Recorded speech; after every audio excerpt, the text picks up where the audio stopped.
सैयदना उमर फारूक, सब बोलिए रदी अल्लाह ताला। हजरत उमर फारूक रदी अल्लाह ताला का मुबारक जमाना है। हजरत उमर ने फौज भेजी ईरान के हुक्मरान के साथ जिहाद करने। ईरान के बादशाह ने 2 ईसाई जासूस भेजे। कहने लगा जरा पता तो करो मुसलमानों का रात का तरीका क्या है, मैं साफ बंदी कराता हूँ। वो सारी रात साफ बंदी कराता रहा। 2 जासूस आए मुसलमानों की मालूमात करने। मालूमात करके जब वापस गए तो हजरत उमर फारूक रदी अल्लाह ताला अन्हु के सिपाहियों को देखा, गौर से पलटे तो बादशाह कहने लगा क्या हाल देख के आए हो?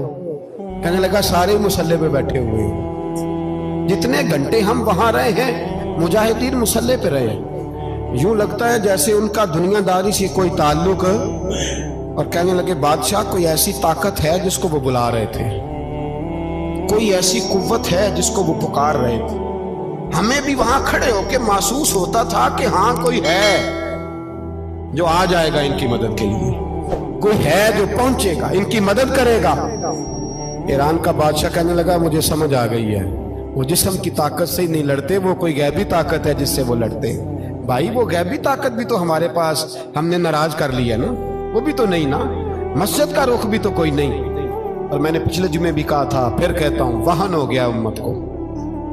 नबी पाक ने फरमाया उम्मत को वो क्या है, दुनिया से मोहब्बत हो गई है, मौत से कराहत हो गई है, वहन है।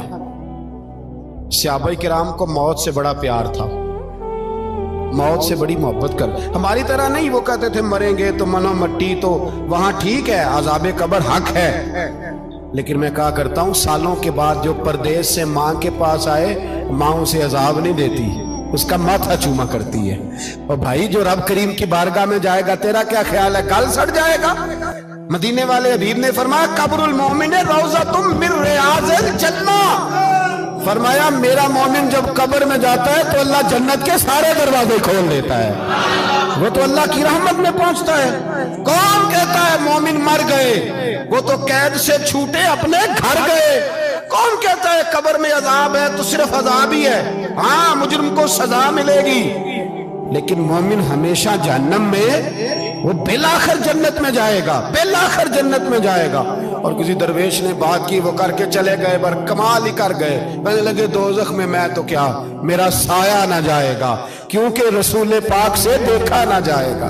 नबी पाक सैयद आलम अलैहिस्सलाम के गुलाम तो देखो ना, सारी जिंदगी उमर फारूक, बुखारी पढ़ो तो सही, सारी जिंदगी उमर हर नमाज के बाद कहते थे अल्लाह मरज़ुकना शहादतन फी सबीलिक, अल्लाह बिस्तरे पे मौत ना देना, मौत मुझे शहादत की देना।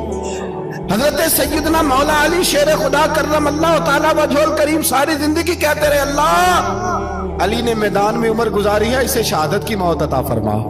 ओ भाई ये तो शहादतें मांगने वाले। हजरत इमाम हुसैन मैदान करबला में खड़े थे, शिमर कहने लगा हुसैन तेरी चारों जानी मौत है। तो आप फरमाने लगे तुझे अभी हमारा पता ही नहीं, मौत से तो हमारा प्यार चलता है।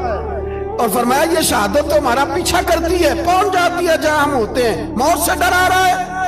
मुसलमान का मरने को दिल नहीं करता, वरना वो इतनी बड़ी कोठी में कौन रहेगा।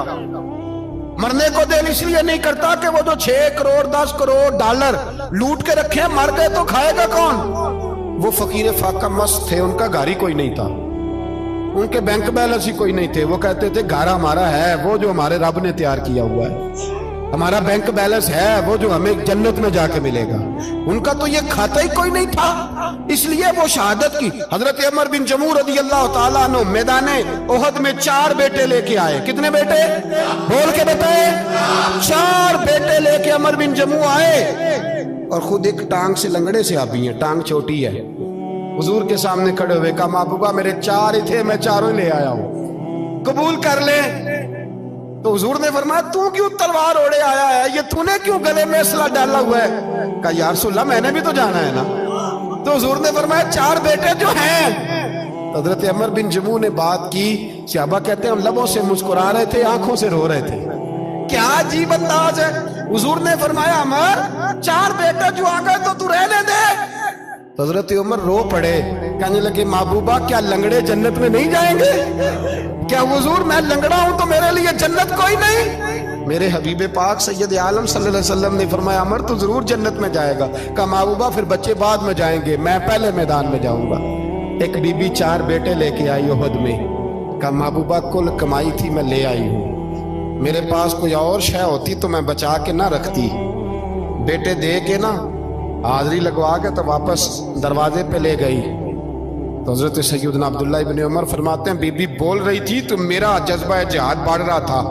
اپنے بیٹوں کو کہنے لگی میں تمہیں حضور کے پاس چھوڑ کے جا رہی ہوں, جب تم میدان میں گرو گے تو میں تمہیں دیکھنے آؤں گی. دیکھنا تمہاری پشت پہ کوئی زخم نظر نہ آئے.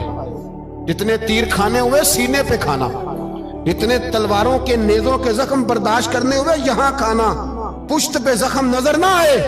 حضرت عبداللہ ابن عمر فرماتے ہو بی بی کی گفتگو میرا جذبہ جہاد بڑھا رہی تھی. ایک بی بی 3 سال کا 4 سال کا بیٹا لیے رو رہی ہے, احد کا دن ہے. سہیلیاں پوچھتی ہیں تو کیوں روتی ہے؟ وہ کہتی ہے دیکھو میرا خامد بھی بدر میں شہید ہو گیا, بھائی اور باپ بھی. دل کرتا ہے کوئی جوان بیٹا ہوتا تو آج مصطفیٰ کے ساتھ اسے ہی بھیج دیتی. کوئی جوان میرے پاس ہے ہی 3 سال کا تو کیا کروں, 3-4 سال کا بچہ کیا کرے گا؟ پتہ نہیں کیا دلیل آئی. اچانک اٹھی, بیٹے کو سینے سے لگایا, کپڑا ڈالا, مسجد نبوی پہنچ گئی. حضرت بلال کہتے ہیں مجھے ملی, کہنے لگی بلال مجھے پتہ ہے حضور تیاری کرا رہے ہیں جنگ کی, پر 2 منٹ اگر میری ملاقات ہو جائے. بلال حبشی کہنے لگے حضور ہم ایک بی بی ضد کر رہی ہے. حضور باہر آئے, کہنے لگی حضور میں فلاں کی بیٹی, فلاں کی بہن, فلاں کی بیوہ ہوں, میں نے بدر میں 3 شہید دیے ہیں, اب میرے پاس یہ 3 سال کا لال ہی بچا ہے, بڑا فخر ہے میرا. لوگ مجھے شہید کی بیوہ, شہید کی بیٹی, شہید کی بہن کرتے ہیں. دل کرتا ہے شہید کی اماں بھی کہیں جاؤں تو میرا بیٹا لے لیں. سیدنا بلال کہتے ہیں حضور مسکرائے, کہنے لگے یہ 3 سال کا نونہال کیا کرے گا؟ کہتے ہیں اماں کا عجیب جذبہ ہے. کہنے لگی محبوبہ سنا ہے اسلحہ بھی تھوڑا ہی ہے, ڈھالیں زیادہ کوئی نہیں, میرا بیٹا ساتھ رکھ لیں, جب آپ کی طرف کوئی تیر آیا نا تو میرا بیٹا ڈھال کے تو اس کو ڈھال بنا کے آگے کر دینا. محبوبہ ڈھال تو بانی سکتا ہے نا. حضرت بلال فرماتے ہیں مصطفیٰ کریم نے فرمایا جا میں نے قبول کیا, قیامت کے دن بیٹا گھر لے جا, جب تیرا نام پکارا جائے گا تو شہید کی اماں کہہ کے پکارا جائے گا, جا تو گھر لے جا. کہتے ہیں چلتے چلتے ایک غریبنی اور آ گئی, اتنی سی اٹی بان کی, اتنی سی. بلال حضور سے ملاقات ہو جائے گی. نبی پاک آ گئے, کہا محبوبہ یہ غلبہ اسلام میں میرا بھی حصہ ڈال لے. حضور نے فرمایا یہ کیا ہے؟ کہنے لگی حضور خامد فوت ہو گیا, اولاد اللہ نے بے نیازی سے دی نہیں, سویرے چرخہ کات کے رزق حلال کھاتی ہوں, میرے پاس نا یہ اتنا سا بان ہے, ایک گھوڑے کی لگام بن جائے گی. محبوبہ حصہ تو ڈال جائے گا نا دین کے لیے, میری قبولیت ہو جائے گی. میرے حبیب نے ہاتھ اٹھائے اور دعا مانگی, کہے اللہ جتنا تو میدان کے مجاہدوں کو اجر عطا فرمائے اتنا اس غریبنی کو بھی عطا فرمانا, اتنا اسے بھی دینا. بھائی یہ جذبے تھے, یہ رنگ تھا امت مسلمہ کا, اس لیے کافر گھر میں بیٹھ کے کانپا کرتا تھا. اب اسے پتہ ہے یہ اسی والی کار سے نہیں نکل سکتے, اسے پتا ہے کہ ہم نے انہیں بوتل پہ لگا دیا ہے, اب یہ پیپسی مرینڈا اور یہ پی کے کھانے کے ساتھ تو یہ مست رہتے ہیں, اب یہ نہیں نکل سکتے گھر سے. ہم نے انہیں ان چیزوں پہ لگایا ہے جو ان کے وجود کو کھوکھلا کر رہی, اب کیسے میدان میں نکلیں گے؟ وہ اس لیے نہیں ڈرتا کہ وہ تیری آسائشوں, تیری زندگی میں آنے والی سہولتوں سے آشنا ہے. موت بستر پہ بھی آ جاتی ہے, لیکن جس کو میدان میں آتی ہے وہ ساری زندگی زندہ رہتا ہے, وہ ساری زندگی زندہ رہتا ہے. بھائی مرنا تو ہے, لیکن اگر زندگی دین کے کام آئے گی تو امر ہو جاؤ گے.